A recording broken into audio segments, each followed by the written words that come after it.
Alright, How's it going? I'm Sarah and he's James and we're the Hold or Nothing. In this episode, we're leaving Trinidad and we're heading to Rurrenabaque. From there, we're going to delve deeper into the Bolivian Amazon and we're going on a tiny boat in search of anacondas, piranhas, alligators, and pink dolphins.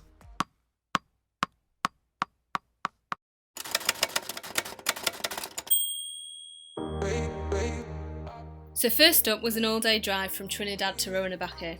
With no aircon and 6 of us packed into a car, it was a rather sweaty drive.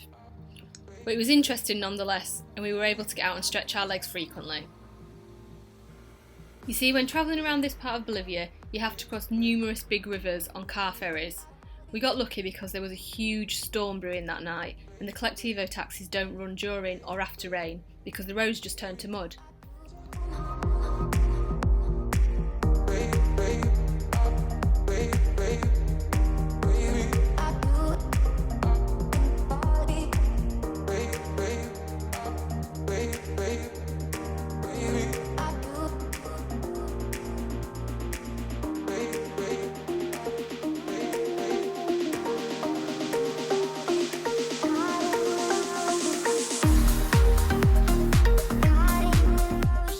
After a few roadblocks, it was pretty late when we got to Rurrenabaque, so we went and grabbed a pizza and then just headed straight to our hotel to sleep.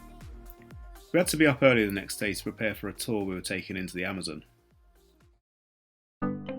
So they said at the tour agency that we should take a white shirt with us for the mosquitoes. Apparently that's the best thing. I've managed to find one. Super stylish. Jay's just rooting through now.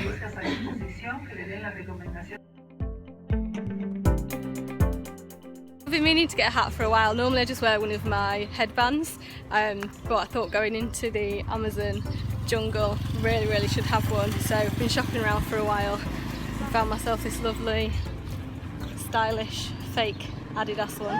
What do you think? So are you worried that any animals are going to get us in the jungle, like a jaguar or anything? Jaguar, no. Anaconda, alligator. Tarantula? Oh no! Yeah, there's plenty to get you. So it's time to go on our Pampas adventure. This is what I'm packing. So I've got my lovely hat, dry bags, some medication, torch, Kindle, flip-flops, way more trainers, towel, toiletries, that's both of ours in there. Water, loads of mosquito sprays, sun cream, camera stuff, selfie stick, tripod and that, raincoat, sunglasses. These are my clothes for the next few days, and of course the all important white shirt.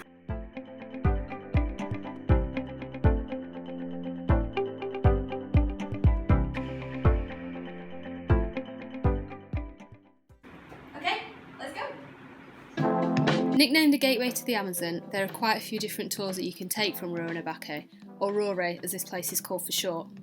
We opted for a 3-day, 2-night Pampas tour and right away started spotting animals. These are capybaras. Native to South America, they're the largest living rodents in the world. They look like what would happen if a hippo and a hamster had a baby.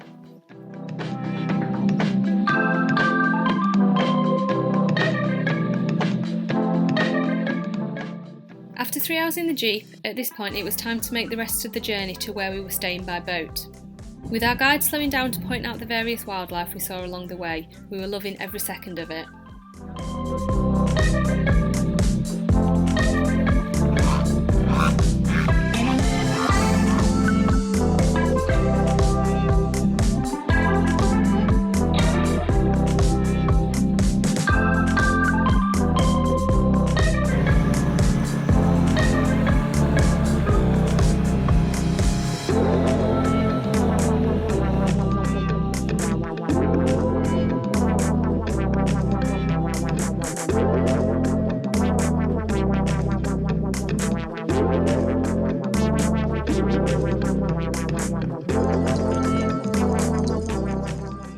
We've just arrived at our lodge after about a 2.5 hour boat ride, which was right through the Amazon jungle. We saw a ton of animals, we saw monkeys, We saw caiman, we saw birds. What else did we see?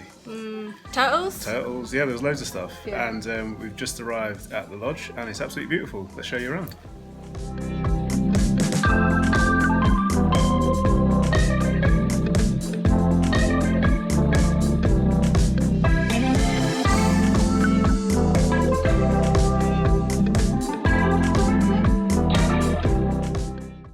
There are loads and loads of mosquitoes here though, so we did bring this with us as an extra precaution.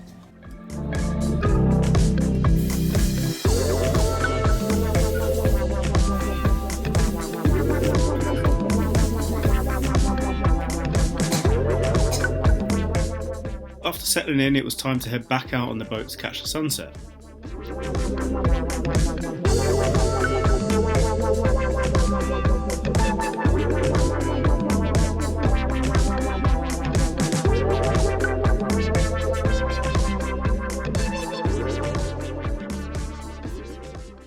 But on the way back was where the real adventure started, because it was time for some nighttime alligator spotting.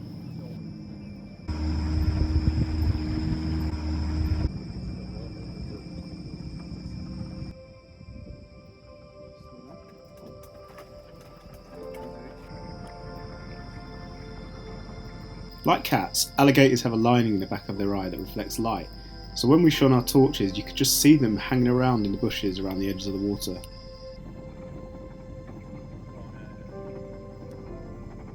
Good morning from the jungle. We had a really good night's sleep last night. It was amazing waking up to all the sounds this morning, all the monkeys and the birds. Really, really cool. The alligator spotting last night was absolutely incredible. There were just so many of them. Like, you shone the torch in the bushes and their eyes just lit up. It was like golden and then they went purple. It's just really, really cool. Who knows how the guy found his way back to where we're staying though, because it's just like a rabbit warren. It's not like one big river. There's loads of little waterways that go through. I mean, obviously it's through experience, but I would not have liked to have been the one navigating that boat. And this morning we are going to try and find some snakes. So we've got to put on these rubber boots, which aren't actually apparently supposed to protect us from the water, because we'll probably go where the water's so deep that it'll go over the top of the boots. They're just to protect us from what's in the water.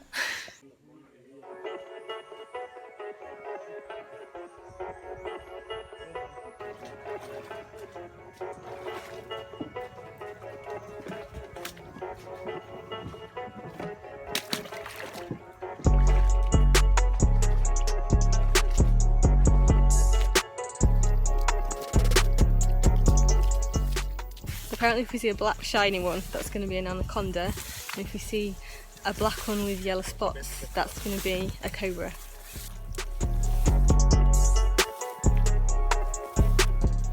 Have you seen one yet? No, I haven't seen anything. I don't want to see one. Not by myself anyway.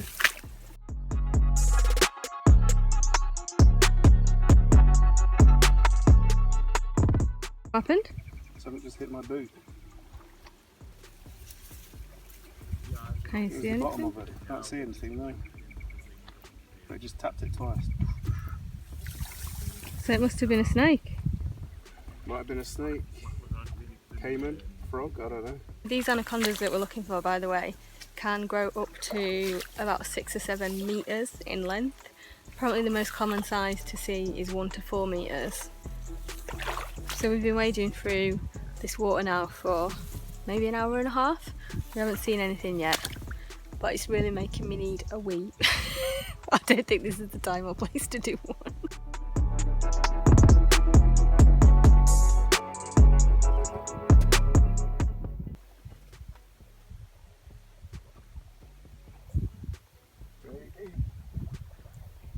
Is that over your wellers? Not quite. Got about an inch. Oh, less. About half an inch.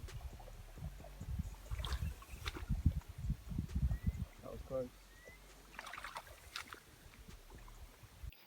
Unfortunately, nobody saw any snakes, so it was back to base for lunch. Well, we say unfortunately. Our guide told us a story about one that wrapped around a previous tour group member's leg and wouldn't get off. So, yeah, we were kind of relieved not to see one actually. This afternoon we are going to find some dolphins, hopefully. Hopefully, yeah. Yeah. Apparently you can swim with them, but I'm not. There's no way I'm getting in that water. No. It's black. Yeah. 6 metres deep. Yeah, it's not. Not a chance. No. And there's piranhas. Nah. Yeah, but the guide said that the dolphins are the worst. I don't care. Offenders. There's piranhas. There's anacondas. There's caiman. I'm not getting in that water. So our guide said it's 95% safe. That was his his percentage. But he said that the dolphins, you're most at risk from the dolphins because apparently when you go in the water, they can want to play with you, like a little bit like a playful puppy. So they can try and nip you kind of thing, not to bite you.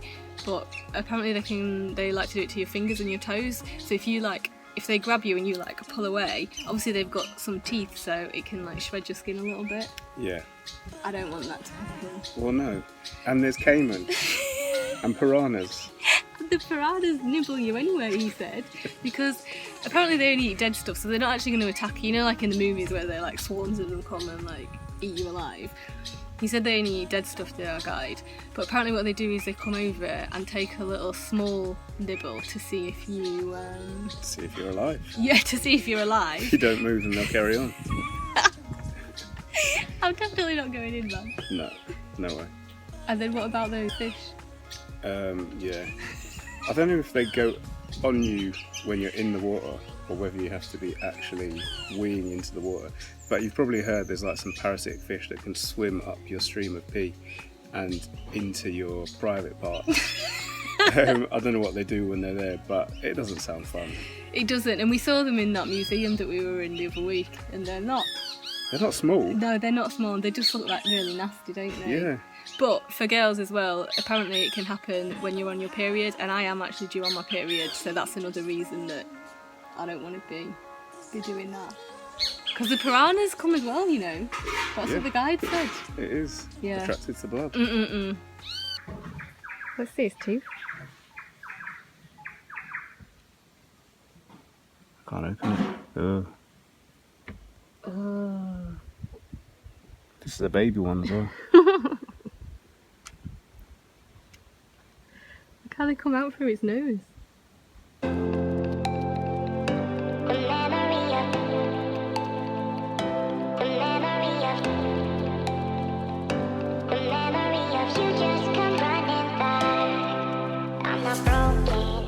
Some of the guys in our group were brave enough to go in the water and did experience the dolphins playing with them, nudging them and nibbling their toes.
Oh, and this is our pet frog that lived in our bathroom.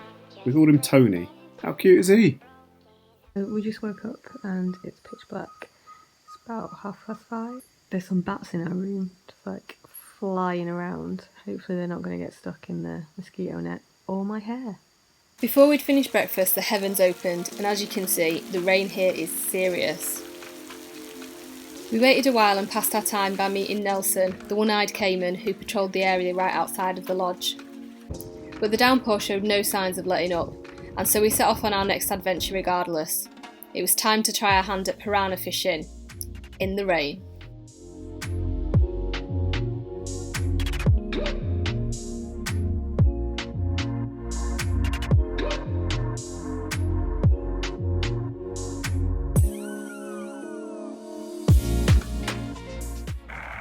Unfortunately, we didn't catch any piranhas.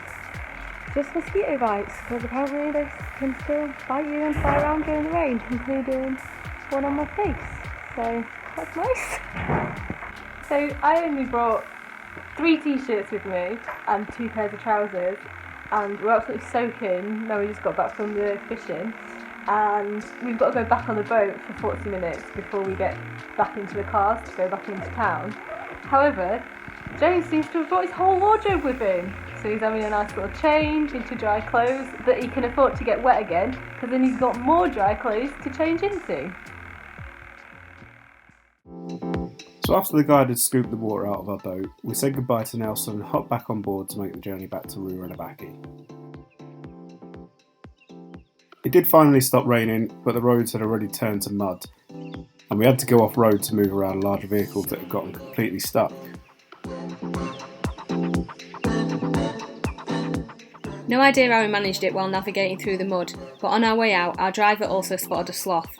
It was the only animal that we'd not seen, but had really wanted to, so it was a perfect way to round off the tour.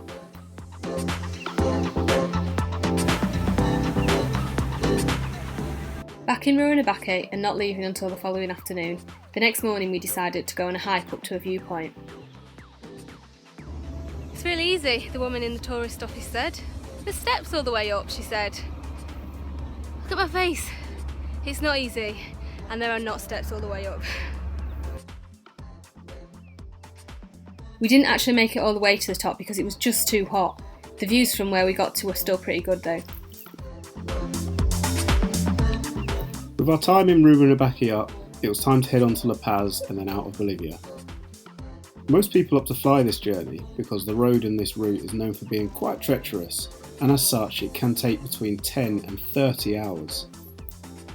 The condition of the buses wasn't much better, and our nerves certainly weren't calmed when the driver immediately reversed straight into a massive pothole and nearly tipped the bus over, all before even leaving the bus station. We made it! We made it! We made it. I'm happy. What, to be in La Paz? Not to be in La Paz. I'm happy that we made it. Join us next time as we head across to Lake Titicaca, birthplace of the Incas, and on into Peru. If you liked the video, make sure you give us a like and subscribe, and we'll see you in the next one. See ya! Bye.